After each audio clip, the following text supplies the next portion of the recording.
Hello, dear, sweet, singular listener, and welcome to the show. Now, you may notice this is a different intro than usual. That's because I wanted to give you a quick heads up. You see, this week's very special episode was well recorded on the fly through special circumstances. We'll detail that as the episode goes on, but I wanted to give you the heads up that this week it's going to sound a little different. But next week we're going to continue on and return to the smooth, sexy baritone that you're used to every single Tuesday. So get ready, because we're going to talk about 90s WCW, which means we're going to talk about a lot of shit that makes zero sense. It's our shot at a beach-themed wrestling pay-per-view that never actually happens at the beach. It's Bashing! Bash at the beach, this week on Nothing Good.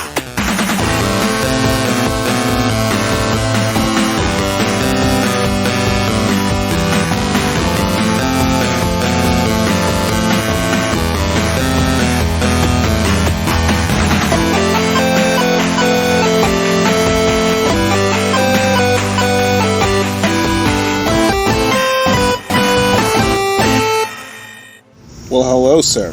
Hello, Doc. How goes it, man? It goes well. So, here we are.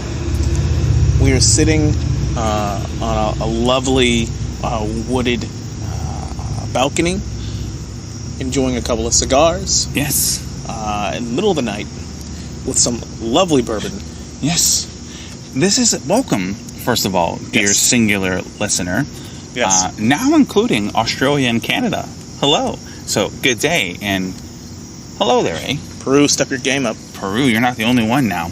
But welcome to a very special edition of Nothing Good. We are live. Very live to tape from a seaside condo in Ocean City, Maryland. Yes. It has been a long day of alcohol, sun, the beach, delicious food. Family time. The wives have gone to bed. The kids have gone to bed. Now, Mr. Brown and I are ready to record this episode and have a good time and hopefully entertain you guys at the same time. Yeah, a lot of shenanigans went into doing this.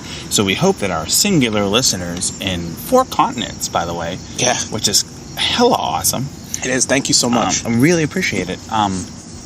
Or 3. I don't know. I guess that technically Canada's not its own continent. Excuse us.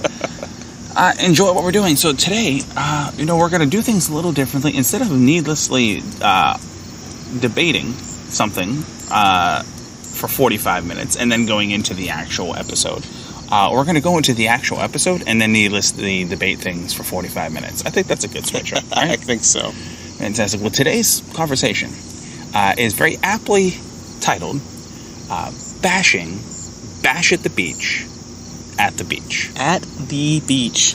Which we thought would be a greatly wonderful setting for our conversation. Yeah, and full disclosure, this is Mr. Brown's idea, and I loved it. I thought it was a fantastic concept. Originally, we were going to do this on the beach. Yes. There was some shenanigans involved with all of that. Well, yeah, so first of all, dear listener, I don't know if you've ever wandered out into a beach at night, but you're not really prepared for the level of abject darkness that there is out there. It is so dark. So we got settled out there, getting ready to record this podcast, which recording a podcast in the middle of the night on the beach is just as tricky as you would think it would be. Mm-hmm. Only to find out that just as we were getting settled, apparently beach maintenance is a thing. And out of the darkness came these very tall, very slow-moving, very bright lights that came one after another. Find out that they're like these large all-terrain vehicles that literally comb the beach. Yeah, it was like one after the other, after the other, after the other. And it became to the point where, they were looking to come our way because we were definitely in the way. So we decided, and quite frankly, the breeze, the wind from the shoreline was making it really hard to light the cigars. For sure.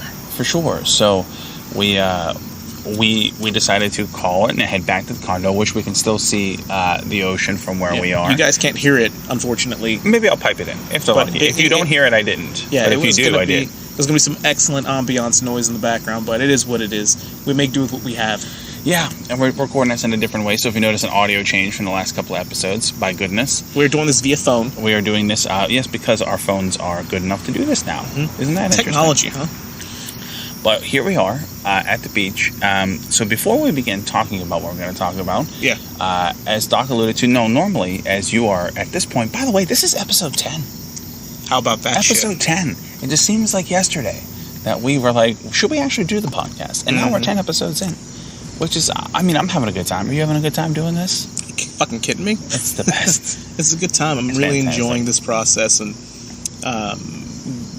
getting more comfortable in this role. You know, on our way here, my wife and I listened to our first episode, or the second, the Children of Men episode. Yeah. And I was really like, because I know she hadn't listened to any of it, and I wanted just to kind of hear it.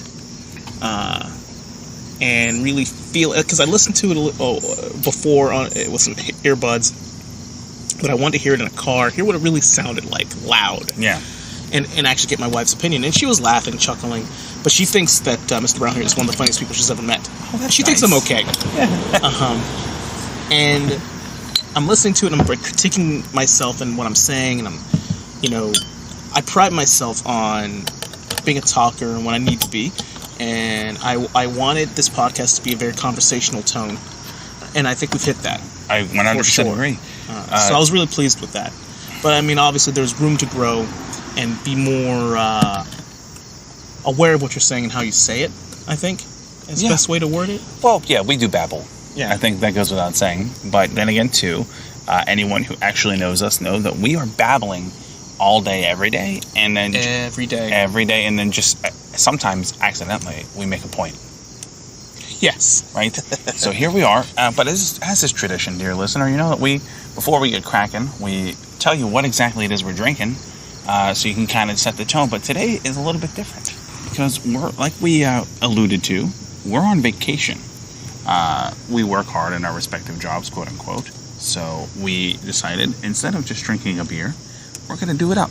Yeah. So we are drinking two different things, and we are smoking cigars. So the cigars we are smoking, not the world's most expensive, but they're still good. They're the Fuente Anniversary Edition, the A58s, which I enjoy. They're mellow compared to some of the heavier Titans that we've had. I've had some stronger cigars in my day, so I'm really enjoying this. Yeah, this was a more passive one. We got some. We chose between that and the SLR Titan, which I like. I don't smoke cigars often. It truly is like, if I even do it once a year, maybe, it's usually once every couple of years. It's just like an event, or if I come across a cigar that I happen to get my hands on, I'll just find a time that's, puff away at one. But problem is, I almost always end up getting lightheaded and nauseous. Yeah. I'm just a lightweight when it comes to cigars. Well, I don't. It's I just, over time. That's fine. That's what it's supposed to be, relaxing, and that's the general idea. Because I will just keep going until it's gone, and I think that's the problem. That's the fun part of it as well. I also smoke cigars very seldomly. Case in point, that I bought my first humidor for this journey to transport the cigars. You're a grown man now. Yeah, for sure. So there's that. In addition, we're also drinking. We're drinking some bourbon, man. Some straight bourbon. Specifically G&W, the private stock, 5 years aged. It is very good. I'm really enjoying it. I've only had a couple of sips so far, and I'm a fan of bourbon, but I'm not a bourbon expert by any means. Neither of us will pretend to be, no. But I do really enjoy bourbon. I like, every time I go to the store, I try to find a different one. One of the best ones I've ever had. Yeah. And I can't find it anymore, and this has been years since I've had it. I don't know if you've ever heard of it. Hudson Baby Bourbon. You've mentioned that, but I don't think I've ever directly tried it. It was one of the best bourbons I've ever had. I only had it once. I bought a bottle, and I don't drink a lot, so it took months to get through it. And then I went back to the store. Wasn't there? Hasn't been there since. And we're talking like easily 3-4 years ago now. A chance encounter. Yep. Yeah. Never to be story again. Of life. But in addition, just because sometimes smoking a cigar and drinking straight bourbon can dry your mouth out, we decided that just in the event that we wanted to wet it down, we are also drinking a beer. Yeah. And we went with an oldie but a goodie, the Raging Bitch Belgian IPA from Flying Dog. Which is also quite tasty. And it's super tasty. It's 8.2. It's pretty good. It doesn't need to be a heavy hitter because we're drinking bourbon with it. But the flavor helps counteract the ness of cigars. Here we are. here we are. Ready to talk about World Championship Wrestling. I'm very excited about this because... Why? For multiple reasons. Okay. But the biggest reason is that when our only other wrestling episode, therefore, was a two-parter, and it was the Montreal Screwjob, which we talked so long about wrestling from 96 to 97. And we didn't really touch on wrestling before then, and we only sprinkled wrestling afterward. Right. And that takes place in the WWF, the World Wrestling Federation. But you cannot talk about nostalgic quintessential wrestling without talking about WCW. And the problems and the rare positive that came with it. And this is an instance, because, when I was thinking about wrestling topics for us to talk about, we could get completely granular the way we did with Montreal. Yeah. Or Hart and Austin, or any of those great moments. Because we're going to get into Hart and Austin. We're going to do that, and too. I'm looking so forward to that episode. But I wanted to find a way to do something broad strokes without taking up 6 episodes on it. Right. So here we are with WCW, and what better way to encapsulate a WCW story than by talking about one pay-per-view that happened, aptly named Bash at the Beach. Yes. And I'm really excited to talk about this. We're going to be talking about a couple of matches here, more than a couple of matches, a few matches. Stunning Steve Austin versus Ricky Steamboat for the United States title. Yes. They're essentially, not only are we at the beach, but apparently there's a bunch of tools in their cars and motorcycles that go up in the middle Folks, of the night. We're doing it live. We're doing it live, and we're not in the comfort of our studio right now. But regardless, so WCW, there's 3 pay-per-views that we're going to touch upon here in particular, and we're going to use that to tell the story of WCW Bash at the Beach and our gripes. 1994, which was the first Bash at the Beach, which surprised us to find out. Yeah, how about that? Then 1996, which was the most important Bash at the Beach, and by far one of the biggest moments in wrestling history. Mm-hmm. And then the final Bash at the Beach 2000, which kind of helped kill WCW in general. Man. In so many ways. So, let's get into it. So, we're talking Steve Austin, we're talking Ricky Steamboat. And I went back, watched this match, like I said, so United States title. I don't remember how long 1994. it was. I'm sorry, yeah, that's important. 1994. We're talking pre-Stone Cold. And we're talking post, one of the best in the world, Ricky Steamboat. See, yes, to jump in here on this one, before we set up this match, let's just go real fast. Okay. So, Bash at the Beach, we were both under the impression that it happened before 1994, but really, WCW ran a series of events called Beach Blast. Right. That were actual events that happened on an actual beach.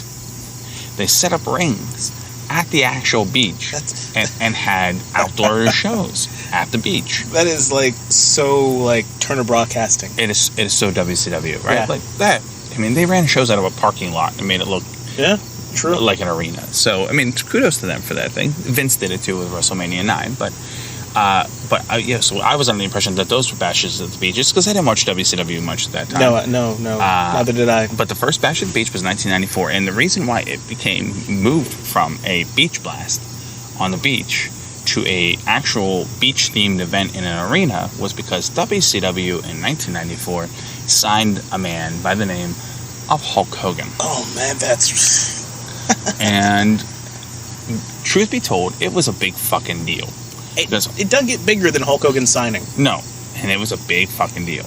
And so Hulk Hogan signs with WCW, and they decide to pull out all the stops for a July pay-per-view. They're calling it Bash at the Beach. And the main event, which we will talk about in a minute, was going to be the first ever on pay-per-view match between Hulk Hogan and Ric Flair for the WCW Championship, which is the match that they would have thought would have happened for Vince 2 years before. But talk about a dream match. Mm-hmm.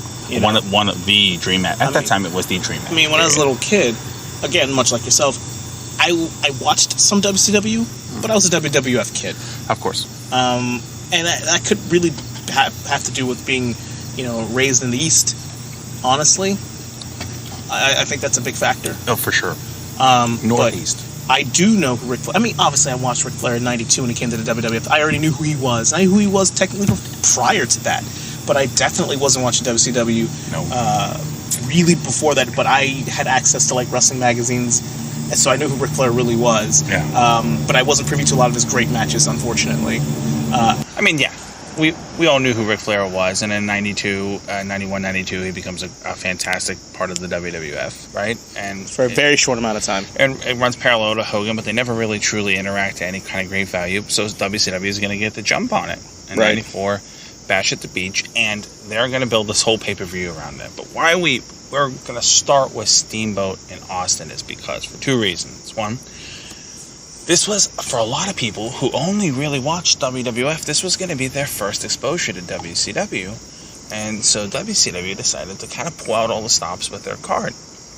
And in our Montreal or previous wrestling episodes, we had mentioned that, God, if you could have only seen Steve Austin work before the neck injury. Well, on this night in 1994, Steve Austin, who would eventually become Stone Cold, goes one-on-one with one of the greatest wrestlers of his generation, Ricky the Dragon Steamboat, for the United States title, the secondary championship in WCW. Yeah, and Ricky Steamboat's not just some guy. I mean, yeah, he's always one of the greats, but this is a dude who would go 60-minute Broadways with Ric Flair multiple times a month, multiple times a week. Yes.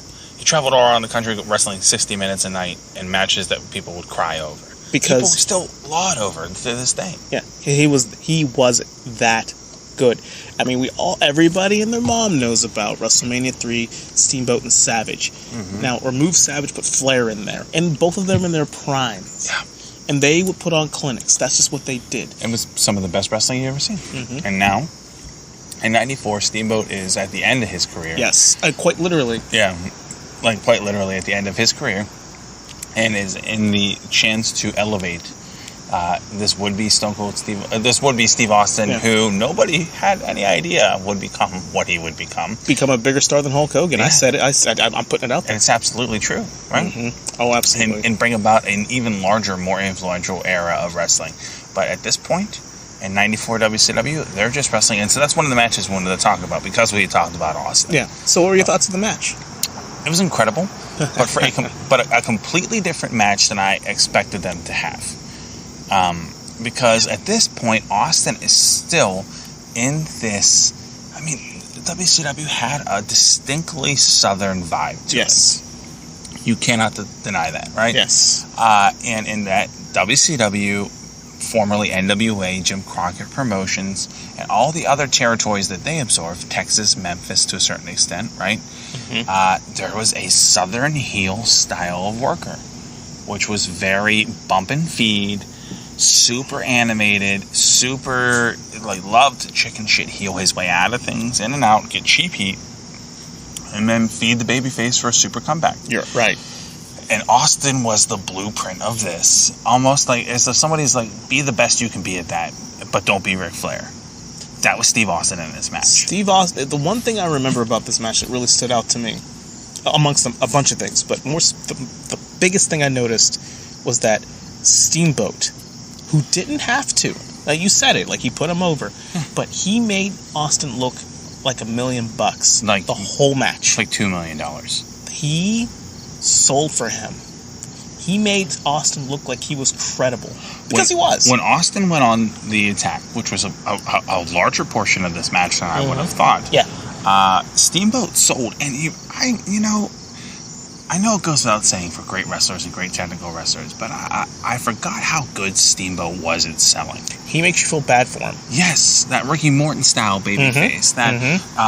When he would take a simple suplex, a back bump, he would throw his hand in his back and arch his back and look to someone in the front row and reach his hand out and say, "Help me. He's killing me," but with his eyes. And that's what made him an all-time great, and they absolutely did that in this match. And you could tell that Steamboat came from that era, right? He knew how to make the heel look like the heel is murdering him in the ring. Because they needed to, because because you got to think about this. Steve Austin is not from really a pre-TV time. No. Steamboat, most of the matches he worked were never televised. Wrestling 300. And it's a tragedy. There's a lot of wrestlers that I wish had the luxury of having just a camera set up, just one, so we can watch. Match televised, like our modern wrestlers do, even the wrestlers in the 90s. We're spoiled in a lot of ways. Oh my God, so spoiled. But Steamboat, most of his matches weren't televised, so he had to literally reach out to the people in the crowd and make them feel what he wanted to, because he didn't have the benefit of a close-up. So, but it translated so well. Let me. We're gonna start the first of many opportunities to complain about Hulk Hogan here today. But imagine in a pure wrestling vacuum that you have your world title, and just underneath it is your secondary championship, the United States Championship. And here you know what we know, spoiler alert, for what happens at the end of this night. And Hulk Hogan, your top babyface now, is crowned the World Heavyweight Champion. And here is an up-and-coming, running and gunning heel that's the secondary guy.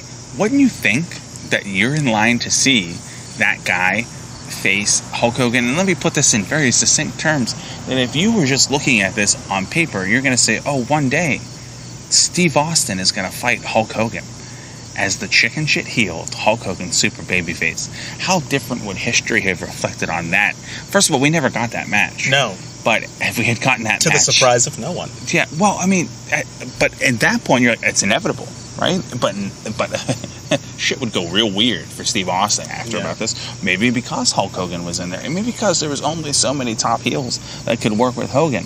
And your young, up-and-coming heel who was in great shape, super good looking compared to the balding Hulk Hogan. Maybe, and not to cut you off, but kind of to what you're saying, no offense to Hulk Hogan in this regard, but he didn't look great physically. He had lost so much muscle mass, so much weight. Now, obviously, we can compare him to the 80s Hulk Hogan. That's a different animal. That's a whole different thing. But, like, Hollywood Hulk Hogan, he had jacked himself up a lot more, got a lot more shredded.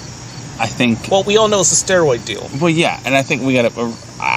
Can we make a deal not to beat around the bush on this? Like, that's not... We're not...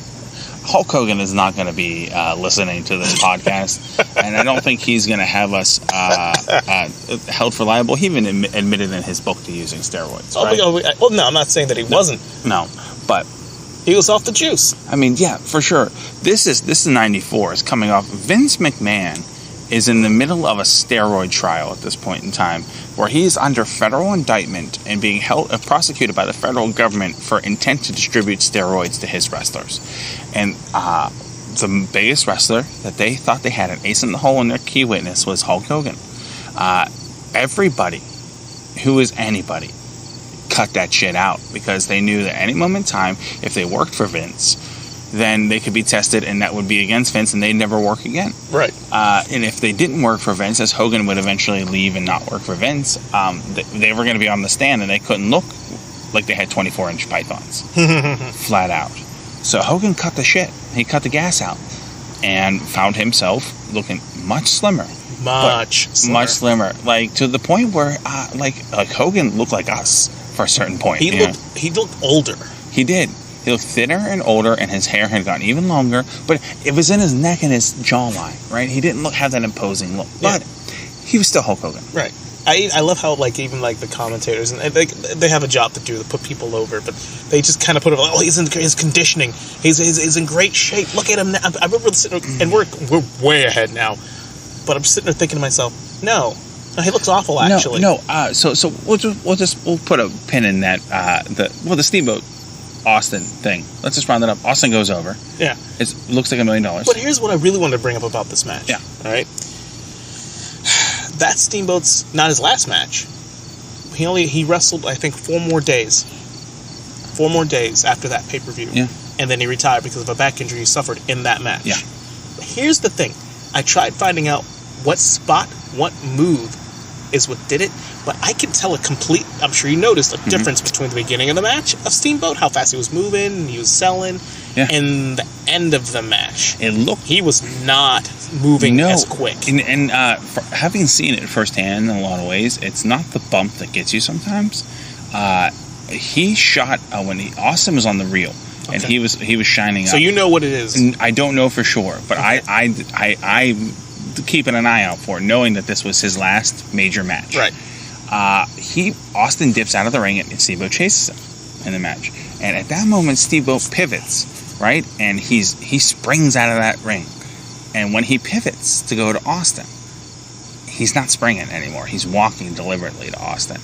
And that's that old... And here's the thing, too. That old worker mentality. Work, hurt, and finish the match. Mm-hmm. But also, these guys were so big and so muscular that it might have taken their bodies an extra couple of seconds to realize. So it could have been before he got out of the ring, and it just took his body when he moved and shifted a second. He's like, oh, I'm fucked. See, I always read that Austin had ended his career, like had injured him. That's what I read. I don't know if that's true. I always thought that was the point too, but watching that match, it didn't look like any, minus the stun gun. I mean, it there didn't was look a like couple anything back drops. Yeah. No, there's a couple back suplexes rather. That might have done it. But nothing that looked... I was looking for like a backbreaker or something. I was looking for something that would... I think we're conditioned because Austin got hurt. Man, did he get hurt. 3 years later on a move that you could clearly see hurt him. Oh, yeah. And it was clearly the thing that did it. Oh, yeah. But here is Steve-O taking flat back bumps from a back suplex, Austin giving it to him, and something just went wrong. Yeah. And so if it was in those moves, if it's just in a movement and something popped, if it was something that Steamboat maybe hurt conditioning and then aggravated badly in the match, if Steamboat has come out and say, dear listener, you know what, I'm going to pinpoint. If our listener from New South Wales, Australia will directly message us at nothinggoodpodcast@gmail.com and tell us what Steamboat says about it. Other than that, I'm not really interested. It's speculation, but this was Steamboat's last major match. Yeah, and that's a hell of a thing. That's a hell of a thing. Ricky's the Dragon Steamboat. And he wouldn't wrestle on pay-per-view again until he wrestled Chris Jericho at WrestleMania. Yep. And stole the fucking show. Yeah. Yeah. It's something. And like, to put a pin in it, but that match, the best match of all the matches we're going to talk about. Oh, yeah. By a mile. A country mile, because we're talking about WCW. Yeah. You got to use that. He got a bicycle. But I really did enjoy watching Steve Austin run around like a madman, bumping his ass off, being a chicken shit heel. And you could tell Austin fucking loved what he was doing in a position. And at that moment in time, the world was aces for Steve Austin. He was on the pay-per-view that Hulk Hogan, it was going to be the highest buy rate for WCW pay-per-view in history. He was going to be crowned the secondary guy, beat one of the greatest wrestlers of all time, and be in an absolute direct line to work with the top guys. Austin, Hogan, Sting, a year later, Savage would be in the company, etc., and he would be in a great position for this stuff. But spoiler alert, because this is one of the last times we talk about Austin, this show. Yeah. A neck injury, less than a year later, would effectively end Steve Austin's WCW run. I thought it was a knee injury.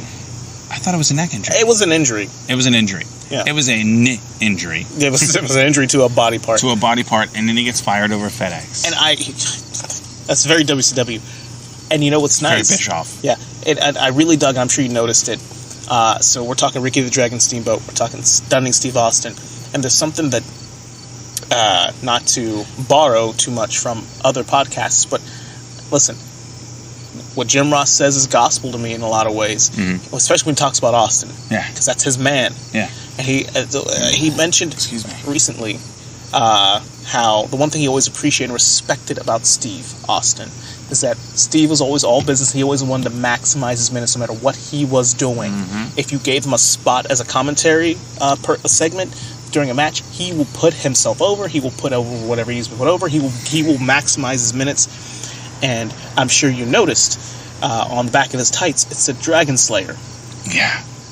And that is such a genius move. And it wasn't fancy. It wasn't airbrush. It was just plain white print on black tights, Dragon Slayer. And I'm like, that is fucking cool. That is a nice touch. Maximize your minutes. Who learned from Rick Rude to know that you're going to be on pay-per-view and get special gear made for it that absolutely goes with your feud. Yeah. So that leads us, though, to the main event of that night. Now, the main event, match 2 of what we're talking about here, is Hulk Hogan's WCW debut. Obligatory eye roll. And the first time here, that motherfucker. Okay? That's his first match at WCW. Yeah, first match at WCW. His fucking first match. He's wrestling Ric Flair for the WCW Championship. Mr. T? Mr. T was there. And I have a little side clip about that, but go on, yeah. Mr. T in his fucking nightcap, right? He's like, I just got up from taking a nap. He looked, dear listener, singular listener, he looks like he fucking wore, the cap he wore looked like that it was like from a stereotypical nightgown from a cartoon. Like Ebenezer Scrooge style. But they're going in Hogan's first match after getting a fucking parade through Disney for being in WCW. is going to be to wrestle Ric Flair, the all-time greatest world heavyweight champion of any promotion ever. Noticeably, after all that bullshit, we're just going to cut it. Hogan is much slimmer, as we mentioned earlier, because of the steroids. But this is how fucking good Bobby Heenan is at this. It wasn't... Schiavone picked up on it and fed it to him. Noticing that Hogan is slimmer than any other time we would recognize Hogan. But Bobby Heenan is the one who's the heel commentator here in this match. And he says he's doing it because of conditioning, because he knows Flair can go 60 minutes. Yeah. And Flair can wrestle and go for so long, so Hogan slimmed down, because if this match needs to go an hour, 2 hours, Hogan is ready. And that's, I loved at that point, this is a few times I'll have a comment, when Heenan was the quintessential, is to me the all-time greatest heel commentator in history, and is one of the all-time greatest talkers ever. Yeah. But whenever he decided to shine up the babyface, he always And he would. He did. Undisputably. In my notes, I definitely wrote that Bobby Heenan is the greatest heel commentator of all time. Because go back to the beginning of the pay-per-view. Yeah. Within the first 2 to 3 minutes. Well, the pay-per-view opens up with a solid 6 minutes, which is weird, by the way, of them recapping everything that's ever happened to WCW. Poorly, by the way. Let me tell you something, and this is going to carry over to 2000. All right? Because WCW couldn't, for some strange reason, never figured out how to make video packages. No. Ever. It's like they didn't really care to do it. No.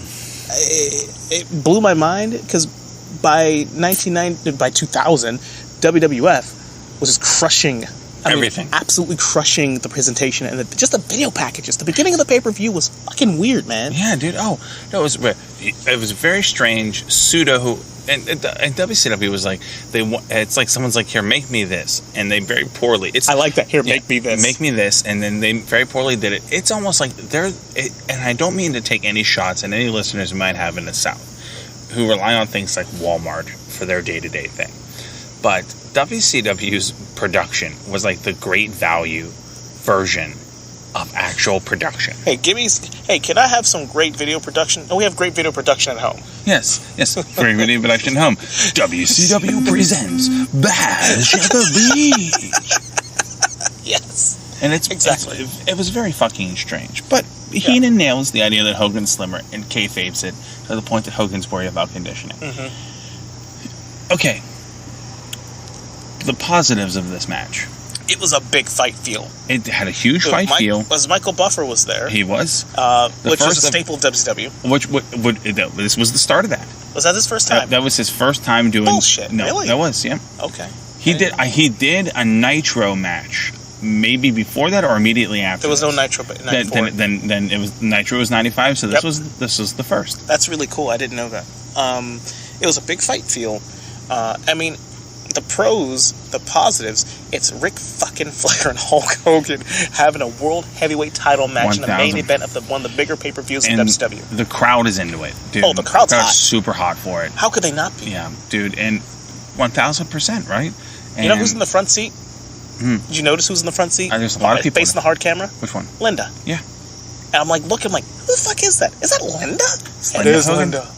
And she was popping, man. She was all fired up for the match. Yeah, well, because she realized that her husband just got a fat... And now, here's something else, dear listener, that we're going to try not to get too granular. Linda Hogan, by the way. Yeah, I said Linda Hogan as well, but yes, Linda Hogan, not Linda McMahon. Could you imagine? I can just see Vince doing his fucking BMF walk. Yeah. Just angrily at her. God damn it, Linda. But...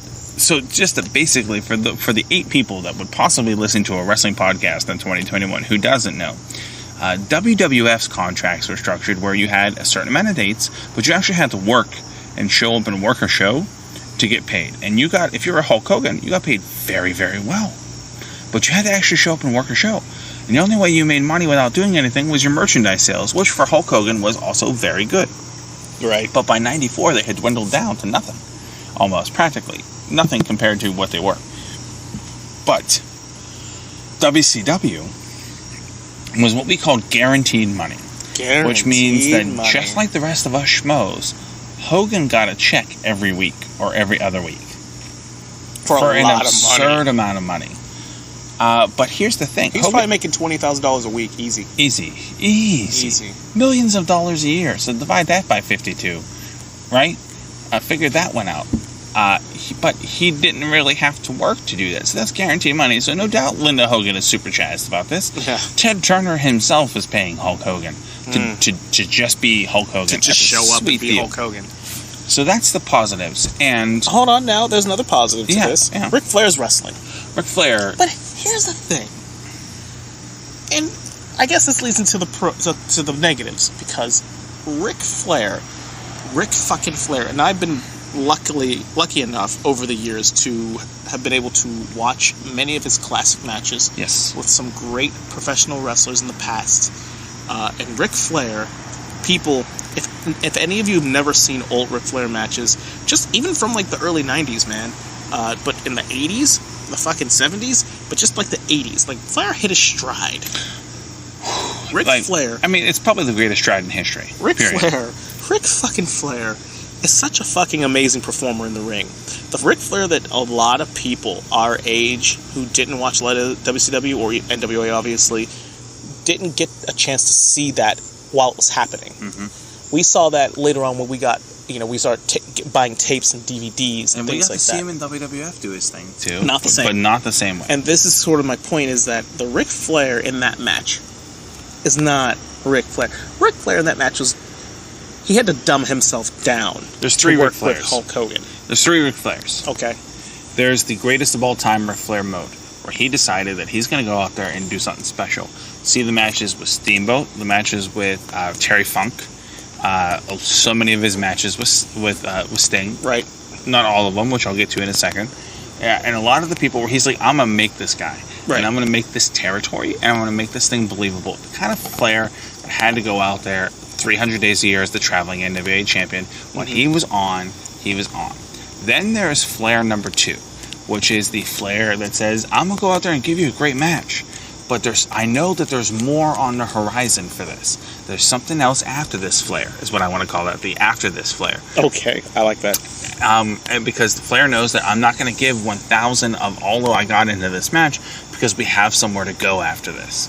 And I need something else. I think that's why when Flair dropped the belt to Sting the first time at the Great American Bash in Baltimore, I think that's why the match was great, but it wasn't an all-time classic, because Flair knew you had legs on this program still with Sting to begin with. I think you see that with a lot of the guys Flair made. I think that the indicative version of that, the quintessential, they're after this Flair, is Savage at WrestleMania 8.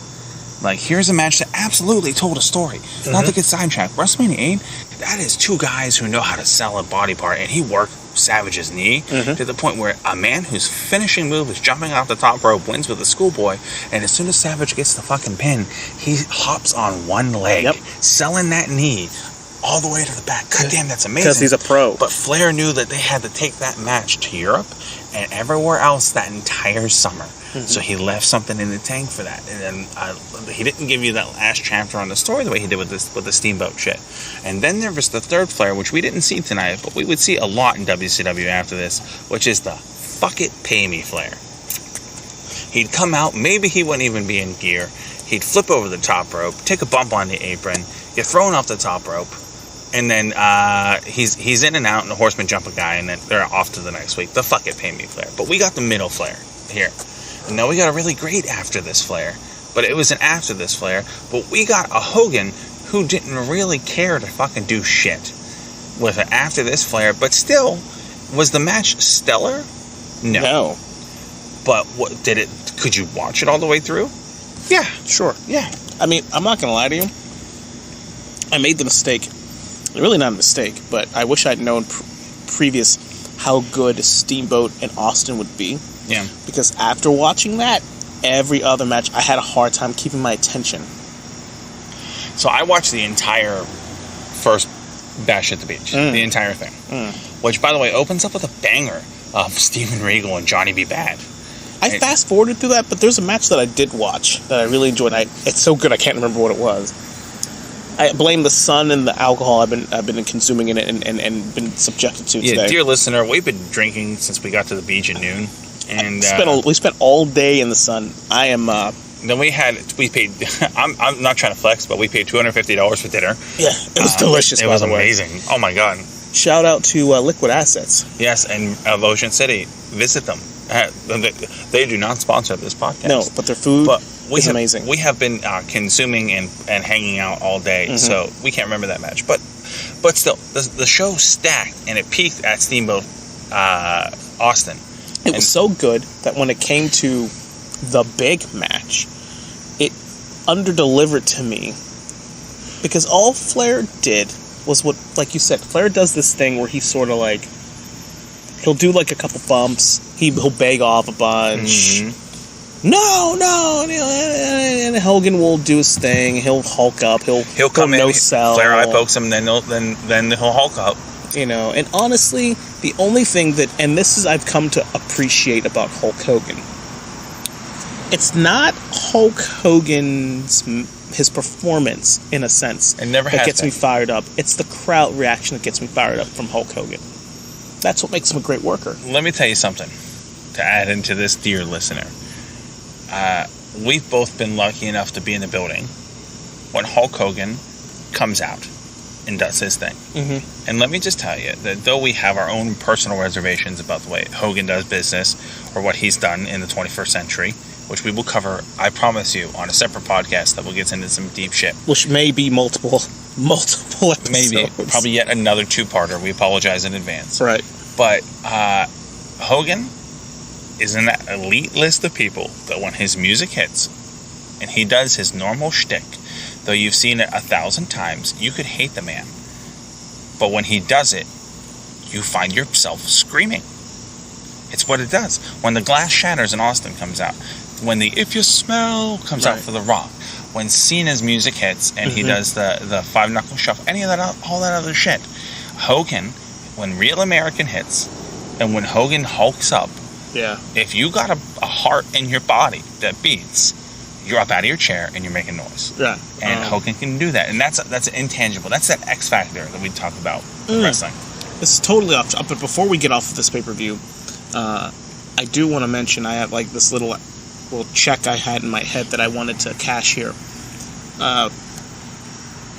From like the opening match to like multiple matches in, I started going because I kind of like skipped around on the pay-per-view before I got to the matches I wanted to watch. So I was curious about the card. Yeah. Man, yet again, WCW compared to WWF, but WCW's like the entrance music, fucking terrible. Awful shit. Like Austin's, however, was pretty fucking badass though. I was like, oh shit. Austin's to this day, I have a playlist on Spotify where you can also listen to this podcast, and you probably are listening to this podcast of wrestling themes, and the Stunning Steve Austin / Hollywood Blonde music is fucking on there because it is a slapper. Yeah, and it fit him. But anyway, the end of WCW Bash at the Beach 94 concludes with Hogan dropping a leg, and he is the WCW champion, and he celebrates way too long. Of course, that's what Hogan does. But I think for a minute, before we move on to our next segment, our next pinnacle moment of Bash at the Beach, we have to talk about the fallout of that from Bash at the Beach 94. Do you agree? Sure. So one of the major positives that we can say is now Hogan's in WCW. Yeah. And that inevitably leads to more talent coming into WCW, good or bad. Yeah. You get a lot of the ex-people that Hogan used to work with. Mean Gene was at the pay-per-view. Yeah, Mean Gene. That was Mean Gene's, I think, his debut show, too. Probably right? was. Yeah. But you get, Heenan had come in before this, came back with Flair, right? But you eventually start to see people filing back in. And this leads to having enough star power to create WCW Nitro, which goes head-to-head with WWF and Monday Night Raw, and it creates the Monday Night Wars. Yeah. And that is a direct fallout of Bash at the Beach 94, with Hogan being signed. And you would see Savage come in, and now you hear... But there's a particular statistic I want to point to you here before we get to where we're going. Okay, I'm all about statistics. Because our next bullet point to talk about here, folks, is Bash at the Beach 96. But before we get there, you're like, wow, that's 2 years later. What's going on there? Honestly, nothing important, nothing of note. We get Savage in between there. Nitro is created sometime right around Bash at the Beach 95, right? Right. And it's all largely vehicular to the original Monday Night Wars. When Hogan debuted and dropped the leg at Madison Square Garden, didn't debut, but when he became the WWF champion in January of 1984 for WWF, yeah, he dropped a leg. It took until late 92 until 92, really, with the Royal Rumble, but full on from 92 to 93 for the crowd to start turning on Hogan. It's a pretty damn good run. That's 8 to 9 years, okay? Yeah. 8 to 9 years from people to get tired of Hulkamania, for it to be new and to be the biggest thing in the world, and then it comes over and people are tired of it. Hogan debuts in July of 1994, and by October of 1995, which, if you're keeping track, is 15 months, they had started to boo Hulk Hogan. Times were changing, of man. The damn building. And Turner and WCW had paid a lot of fucking money for Hulk Hogan to sell t-shirts and drive up ratings, and people were not biting on it. I mean, he's been doing the same gimmick, the same way, the same style, the same Hulk up, the same finisher, the same way for way too long. And they made the best decision they could have. They did. Now, before we get to that, okay, the wrestling business at this point, as we gear into 96, the summer of 96, is changing. We talked about, we finally get the call back to a previous episode, and I love talking about this, right? That's weird that we can do that. Yes, in our previous episodes of wrestling, the Montreal Screwjob, we touched on to the spring of 96. And at this point, you have Steve Austin is now making his WWF debut. Mm-hmm. And two of the WWF's top stars have left and are leaving the WWF, and they are going to WCW. That is Razor Ramon, real name Scott Hall. Yeah, Big Daddy Cool Diesel, Kevin Nash. And they are leaving. They both wrestled right around the area. Razor wasn't on WrestleMania 12, Nash was, right? Mm-hmm. And they're going to WCW. And they start a pseudo-invasion angle of WCW where they come up in street clothes, go by their real names, and it is highly and heavily implied that they are coming from WWF to invade WCW. Yeah. Which is a gamble for the president of WCW at that time, Eric Bischoff, to take, but it fucking works, and it gets the idea. It works big time. And it all builds up to this idea that Scott Hall and Kevin Nash challenge WCW. Sting, Lex Luger, and Randy Savage. They challenge Bischoff and say, give me your three best. Right. And it'll be me and Kevin Nash and one other guy, a third man, a mystery third man. And we'll meet you head on at the pay-per-view. Give me WCW's best, and we're going to mop the floor with you. Which is a hell of an intriguing angle. It's excellently booked. Mm-hmm. So WCW gets Luger, Sting, and Savage to go against the team of Hall and Nash and this mystery guy. Well, here we are arrived at Bash at the Beach 96, and everyone in wrestling is wondering who the mystery man's going to be. Who's the third man? And the match starts, and the third man's not there. Nope. It's just the two heels working against three baby faces. And what is one of the key mistakes about being infatuated with this that WCW makes, they let Hall and Nash run roughshod over Sting, Luger, and Savage. There is a theme for like the first year, like solid, of the NWO, where I was deep into this. We all were. Look, I was pro WCW, anti NWO. Yeah. Because I'm perpetually a damn babyface. Yeah. But it was hard at times because I had friends at school growing up who were all about the New World Order. Yeah.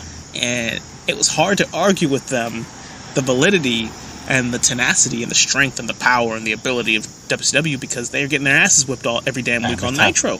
Like no matter what they did, they'd get spray painted. The heels looked, they were cooler than the baby faces. They got over better than the baby faces. It was a shame, and that's to your point. I think, and they started doing it. Now it worked because of that. But regardless, let's take a step back here. So Bash at the Beach 96, there's that match. This was, for me, this is the first WCW pay-per-view that was ever ordered in my house. Really? Because my mom, as we have mentioned in previous podcasts, has an absolute crush on Kevin Nash.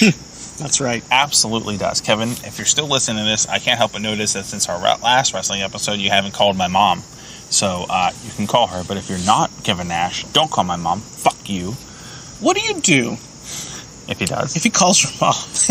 I tell mom, you go to, see, what do wrestlers like to go? The Golden Corral, right? I don't know. They like to eat. So a mutual friend of Kevin Nash's and I is Joe Dombrowski. who has the infamous shoot, who was the one conducting the infamous shoot interview. I don't mean to be name dropping here. I mean, you just did. Where Kevin Nash is eating the ravioli the whole time he's doing the shoot interview. Have you ever seen that one? No, I haven't. No? That's Joe doing the interviewing where Nash eats like literally pounds of ravioli while he's talking to Joe. So I'd ask Joe, what does Nash like to do and where can my mom meet him at? But if he does, great. Good for you, Mom. That's what I would say. Chase those dreams. Mom, choose your shot. That's what I'm saying. Okay? Anyway, Yeah. This was the first WCW pay-per-view we ordered, and who turns out to be the third man?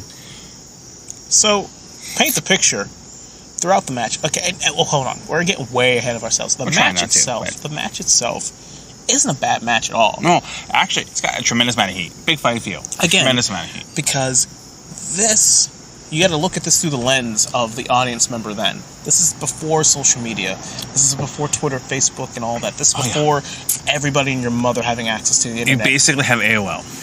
And definitely not everybody had that. No. So, unless you were, getting like Pro Wrestling Illustrated or something like that, or getting a magazine or dirt sheet, or you knew somebody, which few people did. No. You didn't know what the fuck was going to happen. Nobody did. And I was one of those kids going, well, who's going to be? Who's it going to be? Who's it going to be? Yeah. Because I did watch Nitro a little bit, but I was a Raw kid. But once that angle started and it worked, I was really curious. I remember all of that build-up. I remember, like, talking to people at school, like, well, who do you think it's going to be? And their name dropped, like, oh, I think it's going to be this guy. That people from the WWF, people from the... I'm like, I don't know who... But the last person... You thought. I could ever... So the match happens. Match is pretty good. Luger goes out early. Before you go, I'm so sorry to interrupt you. You better be. One of the my absolute second favorite thing besides the review. Okay. Is, since we both have recently watched this match. Right. When Hall and Nash are introduced, there's no music. Yeah, there was.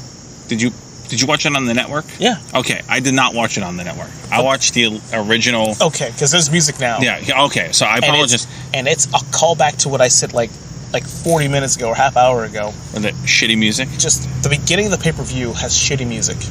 You know that weird Miami Vice music. Yeah. That's the music. Thank you for that, by the way. Not so sexy saxophone music. Yeah. That is the music they played out to. Is that shitty Miami Vice music. It was so unnecessary. No, that's not my version of it, because I still have I didn't watch the VHS that I have of it, but I watched it on YouTube, an original rip of it, which was crappy quality, but and the Outsiders come out to no music, which is cool. That was one of my favorite things. They come out and just Hall's doing this little sway, and there's nothing, and people are just raining booze and shit down on it. Wait, before we get to that, another callback to what I said earlier, and I want your opinion on it. Mm-hmm. So I'm assuming, since you didn't watch that pay-per-view necessarily, I didn't watch the whole thing. No. That means you didn't watch the build-up video, the video package to this. No. Let me show you something. Oh, please do. Look, and maybe times are different, and allocating resources to this sort of thing is different for WCW back then, even though I'm pretty sure even in 2000 it didn't make a fucking difference. But I will tell you what it was like. They played that music again. Sexy saxophone shitty music. 80s music. And they played clips of the build-up. No narration. There was weird, muted dialogue from the different promos.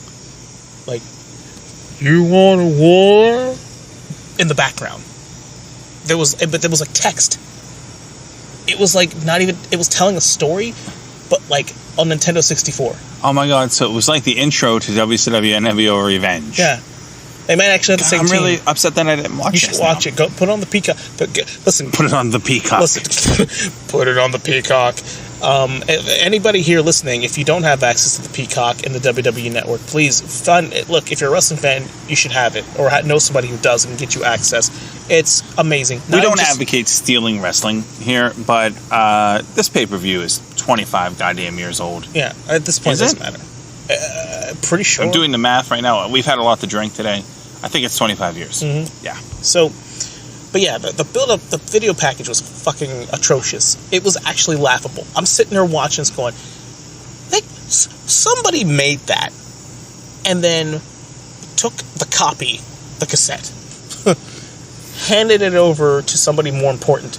Probably Bischoff. Named Eric Bischoff. He watched it and said, yeah, this is good shit. This is the thing. Which is really fucking bothering me that you're saying this, because to me, one of the greatest and WCW, I would never say that they have had some of the greatest produced segments in history of wrestling, because they haven't. No. They have one continuing segment, which to me is one of my absolute favorite things that any wrestling organization ever done, and it was the NWO promos. Oh, they were amazing. Yeah, whether with the projector and the Bischoff in front of the podium, all that shit, that was so unbelievably incredible. That the company that produced this horseshit that you're talking about, and it produced the horseshit we're talking about, and it would produce the horseshit that would come later, produced those fucking pieces of gold. This is the beauty of WCW, and this isn't like, I know we're bash the beach at the beach, and we're not actually bashing much, really yet. Just Hogan and WCW. But but realistically, WCW is a really fascinating entity because they were so capable of creating such, you had to have watched it live moments on live television. Mm-hmm. Live television, folks, before WWF was on live television. Yes, they were doing every other week. Yeah. They had such potential. And Bischoff and company, and Kevin Sullivan, whoever else was helping to book this stuff, had amazing vision and had these moments of just this is fucking amazing, this is great. And then they would just sometimes put out some absolute bullshit as the consumer, as the wrestling fan, going. And I'd have to look back, even when I was a kid, some stuff you'd see and go, well, okay, WWF does it better. Here's the problem. This is the same company that shared a building with CNN. Right. Okay? Yeah. They fucking, literally, you go down a couple of floors and you're at CNN. And they couldn't fucking put a package together to save their goddamn lives. No, they really couldn't. No, they couldn't. It's amazing. Anyhow. But we have arrived here at the entrance, and now we're in the match. It's Hall and Nash. The third man is missing, and against Luger, Sting, and Savage.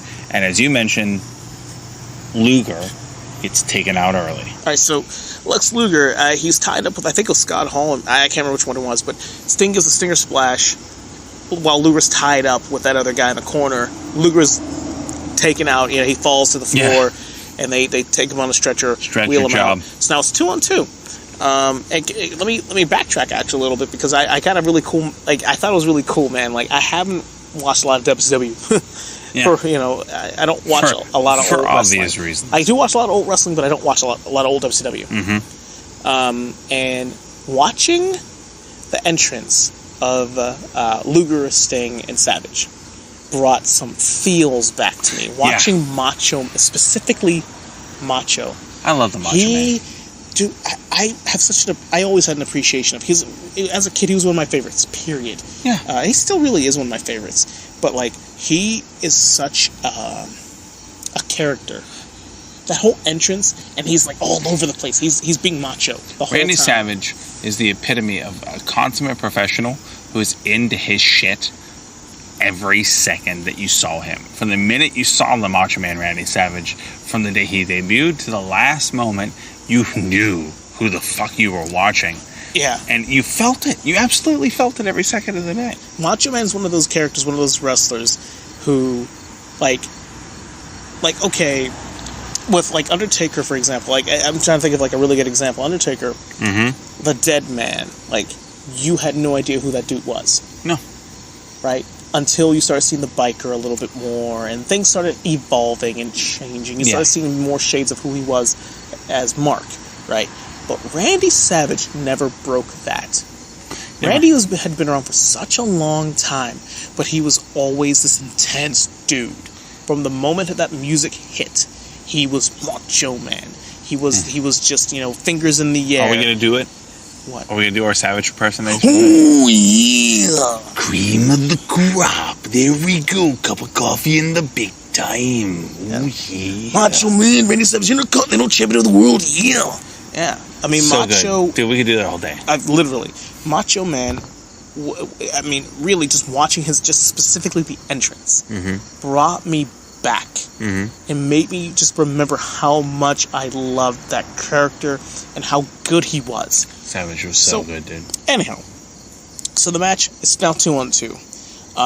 The match, while it was good, nothing to call home about, but it was a good match. It was great. It was hard hitting. It was solid. It was the first time Scott Hall worked as a heel. In a long time, in like 2-3 years. That was not a long time, but a couple years. He was doing the whole Fed run as Razor Ramon that was extremely influential in it. Yeah, but he did great. But even working as a heel, let's be honest, he didn't work much different. No, realistically, he just cut the guy off instead of being the guy cut off. Yeah. So yeah, the match was solid. Nothing to really call home about, but it was good because there's 4 professionals who are very experienced, know what they do well and what they don't do well. And they exceeded those expectations. Enter the third man. Would you like to take this? Yes. I know you would. So there's a moment of complete disarray in the match when Hall and Nash are the heels have the upper hand, and the camera cuts to the entranceway, and who comes walking down the aisleway but one Hulk Hogan. And he's walking down, and he's coming to, and the 2 of the 3 announcers, Dusty Rhodes, I know the immortal Dusty Rhodes, and Tony Schiavone, are putting over Hulk Hogan's here to right this wrong and save the day. And one of my favorite moments in the entirety of wrestling history, Bobby the Brain Heenan decides to go into fucking business for himself. 100% goes to business for himself. And he's like, yeah, but whose side is he on? God damn it, Bobby. Spoiling it so hard, but it matches the idea that throughout the entirety of Heenan's run in the WWE, which comes from AWA when he was previously feuding with Hogan, he never trusted Hogan. Exactly. Not a single drop. So it's on character for Bobby Heenan. It just didn't match the larger narrative. Like a sore oh my thumb god! So hard. You're like, are you ruining it? No, he's not. And then Hogan gets in and chases the heels off. And everyone's like, what's going on? And then he shoves Nick Patrick to the side and drops a big old nasty atomic leg drop right on Macho Man Randy Savage. Of course it's Savage. And the entire wrestling world literally shits a brick. You know, looking back... Shits a fucking brick. I saw that pay-per-view. And as a child. And growing up a Hulkamaniac like pretty much most kids did. Did I cry? Fuck no. I cried. I did not cry. I full on cried. But I was not happy. I full on cried. I was pissed. Because you have to think about where I was. This was the first WCW pay-per-view I ever ordered. And the worst. And I'd only seen 1 or 2 segments of Nitro before that. I missed the whole Hogan wearing black as a babyface. Yeah, that was a thing. Which we'll talk about some other time. But to me, growing up as a kid in the Hulkamania, even though Hulk Hogan was the shit, right? Hulk Hogan was the red and yellow, and he was the quintessential good guy. And I had the poster on the wall, Suburban Commando, all that horse shit. And my only WCW interaction with Hogan was him as continuing the red and yellow. And here he was. Not only did he turn bad, but he turned bad on Randy Savage. It's fitting. Yes, right. And the 11-year-old me at that moment in time cried because that's the example of your dad coming home with a hooker and like just going to town on her right in the living room in front of everybody. You're like, oh, Dad, what are you doing? It's like, you know you wanted this. It's like, no, Dad, no. Tears down the eye. That's an interesting way to put it. And yeah, it was watching the crowd. There were some people who, of course, cheered those, people who were smart. They're more smart marks in 96, but just like they are today. The overwhelming majority of the audience were just, like, shocked. Yeah. Because Hulk Hogan is the good guy. He fights for the rights of every man. Say your prayers, take your vitamins. Right. He was the guy who, no matter what, back against the wall, he will push back, and he will fight for you. And then, he drops like at least 3 leg drops on Savage, at least, maybe 4. I think 2, 3. I think 3. Yeah. At least 2. gets the 3. It wasn't even 3 because the referee was out. One of the most influential matches in wrestling history ends in a no contest. Right. Because there is no finish. Because who gives a shit about an actual winner when Hogan turned heel? And I think at that moment, whenever Hall and Nash slide in the ring after and they count the pin for Hogan covering Savage, right. And then there's that big, ridiculously gaudy handshake, and everyone thinks that's when the garbage came. Oh man, I'd never seen anything like that as a kid.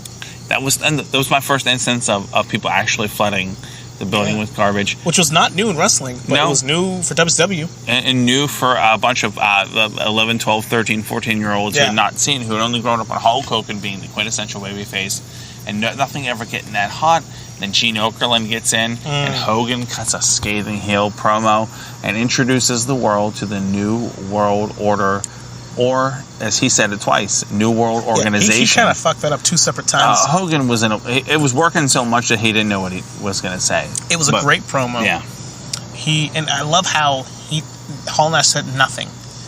It was Hogan's moment to just really put over the idea that, fuck you guys. I mean, that organization up north. I made that organization up north. I loved it. Oh, it was awesome. It was awesome. No, and this will be, I think we need 2 whole minutes of us elating about this promo to encapsulate the entirety of our positive Hulk Hogan rant. As I'll say again, the entirety of our positive Hulk Hogan rant. Because it's going to get weirder after this. But it was an amazing heel turn. It was an amazing heel turn promo. Oh my God, yeah. Hogan put on about a solid 40 pounds of muscle at least from the last time we saw him to this thing. And he looked like Hulk Hogan. He looked much more like Hulk Hogan. He looked younger. He did. And Hogan, we all remember, you fans can stick it, brother. I love that he has to throw brother at the These people can stick it, brother. Let me tell you, Mean Gene. But it wasn't the same... Let me tell you something, Mean Gene. It was slower cadence to it, and it was incredible shit, dude. It was so good. It it just pissed people off even more. Why we picked this pay-per-view, not just because we're at the beach, bashing Bash at the beach, right? But because you can't get the negatives without talking about a positive of something. You don't know how bad something is until you have good. They say with every great loss, you only feel that negative emotion because you love that positively. The Bash at the Beach 96 run, that's about as bad as it's about as awesome rather as a segment can be. Taking a perennial good guy in a hot angle and making it into what would be for years 83 weeks in a row the hottest thing, not only in wrestling but in pop culture. I mean, the fact that NWO got involved with NBA players, Jay Leno, the NWO was a big fucking deal. It was, and I was ready for it. I hated the New World Order. Oh yeah, I hated Hollywood and his chicken shit heel business. He never lost clean. It was always like the NWO would run in at the end of the Nitro. As soon as Hogan was in trouble, 8 guys would show up.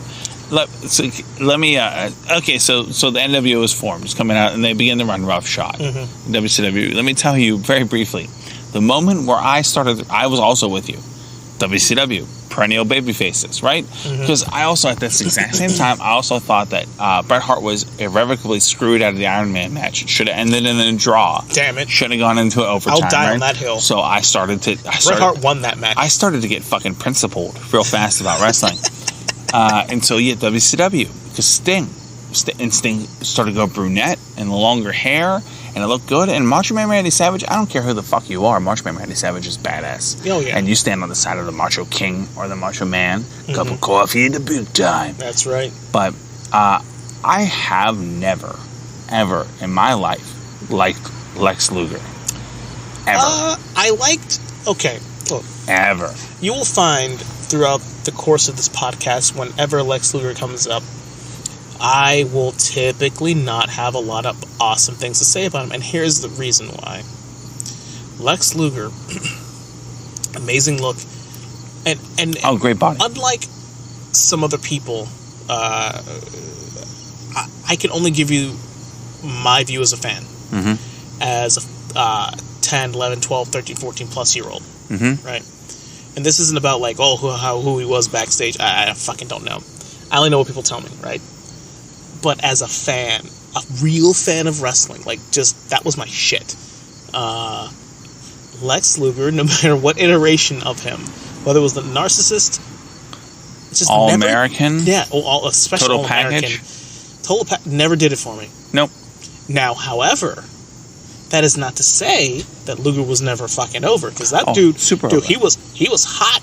Like Multiple 98. times. Was it 98 or 97? Okay, so he was hot a couple of times, but the time we're talking about is 97 and the 98 when he legit beat Hogan for the belt. Let me tell, I popped hard for that match. I did not. How could you not? Because you could have put Tony Schiavone in tights and had him go against Hogan, and I would have cheered for Tony Schiavone.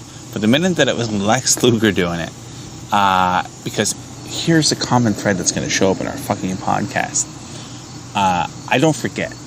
And I don't forget the fact that in 1994, they tried to say that Lex Luger was better than Bret Hart. Ain't nobody.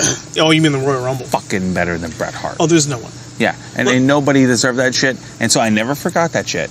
And so you're going to come in here and I'm like, you know what? Fuck him. Yeah, WWF tried to push Lex over Bret, and the universe, God himself, said no. No. You will not put this man over Bret Hart, because Bret Hart's a superior wrestler. The one. Yeah, fuck you, Lex Luger. Look, not even Mr. Perfect can add heat to you. Get the fuck out of Dodge. Let me tell you something. Look, fans, if I can call you guys fans, audience members. Singular fan. Yeah, audience members. There are few wrestlers in the history of the WWF and WWE that they have strapped the fucking rocket ship, strapped the fucking turbines, strapped the everything to one particular performer and sent them to the fucking moon, and it just did not work. It's only happened a couple of times, but the biggest, loudest example of it. My man slammed Yokozuna. If that is not like a glowing approval rating, like, we want you to be the world champion, we want you to be the face of the fucking company, slam Yokozuna on a fucking naval carrier or whatever, aircraft carrier. But anyway, that was when I started to get on board on the heel, because it's like, if Lex Luger's the guy I got to cheer for, fuck it, I don't care. Okay. Have Mike Rotunda run down. I don't give a shit. Yeah, does not work for me. But that starts the NWO Bash at the Beach '96, as we are talking about Bash at the Beach pay-per-views. Right. Starts the revolution in wrestling to a certain extent. We've talked about that in our Montreal episode, but that gets WCW wins for 83 weeks. Right. Only starts to succeed it when Stone Cold Steve Austin, ironically, as this episode began, comes into play. So that goes on, and we could spend hours talking about what happens after this, right? Which I think we should save for a podcast called "The Death of WCW." Oh, that would be excellent. Which actually, I think the big quintessential moment, one of them, it happens at Bash at the Beach 2000, in which Hulk Hogan, who's a running theme throughout this whole thing, does a worked shoot angle with Jeff Jarrett, where he leaves with the WCW Championship and then Vince Russo comes out and cuts a babyface promo, which nobody fucking believes. Which was definitely not a babyface because promo. nobody in the world believes that Vince Russo would ever do anything altruistically. Right. And it's not a babyface. And then leaves, and that is one of the defining moments. But lo and behold, at the end of that pay-per-view, the very final Bash at the Beach 2000, they crown the last positive we're going to really say about WCW. Booker T. Booker T wins the World Championship. And Booker T is one of the great underrated talents in the history of wrestling. Which is weird, because he shouldn't be. He shouldn't be. But because when you think about the echelon of wrestling talent, he's huge and enormous and amazing. But, just because of the nature of the beast, he's not really going to be at the top of the tower. Right. So we can say, I think, instead of saying that phrase we say way too much on this show, let's put a pin in it and continue in a part 2. Right. Let's actually save Bash at the Beach 2000 as part of our very future Death of WCW podcast. And let me ask you a couple, one actually specific point blank question. Okay. Bash at the Beach. When you think about pay-per-views or events in the wrestling lexicon, Starrcade, WrestleMania, would you have previously, until we had this conversation, considered Bash at the Beach to be one of those important moments? One of those important standout events? Yeah. Okay. Absolutely. I did not realize so much happened. I did not realize that Hogan's debut was the first Bash at the Beach until we decided to do the show. I didn't know that. I didn't realize it was the first Bash at the Beach, but Yeah. I did know it was that's where he debuted. And there's something to be said about his first match was heavyweight championship. That's very Hulk Hogan. That's very Hulk Hogan. And we will see that whinging for a future Hulk Hogan episode and for future Death of WCW episode. Man, it could be a whole month. Who gives a shit? But I think at the end of the day, we can say that Bash at the Beach was distinctly WCW. Yes. Distinctly equal parts bullshit and important. Yes. We'll do that thing if you watch just one thing this whole week. Steamboat in Austin. 100%. From 94, that's the thing to go. 100%. Shit, watch the whole show. And then immediately emotionally tune out after that match. Because you will. Because it does not matter. No. But what does matter is you, singular dear listener, being here on Nothing Good with us as we keep going. This was episode 10, Doc. Yeah, I'm glad we're doing this. I'm glad that we got a nice little cadence going. We're getting some rhythm going, and I'm really happy that we're doing this, and I'm really hoping that the people who are listening, like I say every single damn week, broken record, but I hope you guys are enjoying what we're doing, because we're enjoying it, and that's the most important part right now, man. Like just vibe with us, have a good time, have some laughs, have a drink when you listen, maybe, and we appreciate you hanging out with us. Check us out on Spotify, Apple Podcasts, YouTube. Coming up next, I just want to give you a little quick preview. Our very next episode, the time they hear us next week, it's going to be us talking about one of the most influential video games of all time, Grand Theft Auto 3. Yeah, GTA 3. It's going to be an interesting ride. I'm curious how this episode's going to play out. It's going to be super killer. And then after no that... pun intended. Oh, or all pun intended. Yeah. Right? And then after that, we're going to kick it back off with music with Hybrid Theory from Linkin Park. Yes. We may have a very special guest for that. I think we will. So stay tuned. But for now, we've been bashing Bash at the Beach. Not as much bashing as I thought. No. You know what? Let's get that in real fast. Fuck you, Hulk Hogan. I'm just going to say that right out there. You did a lot for us, but you're also terrible. And we're going to go into that in a future time. Listen, you guys be safe out there. We'll catch you next time, all right? I love you, Peru. I love you, New South Wales, Canada. You know what the fuck you did. Later, gentlemen and ladies. Nothing good.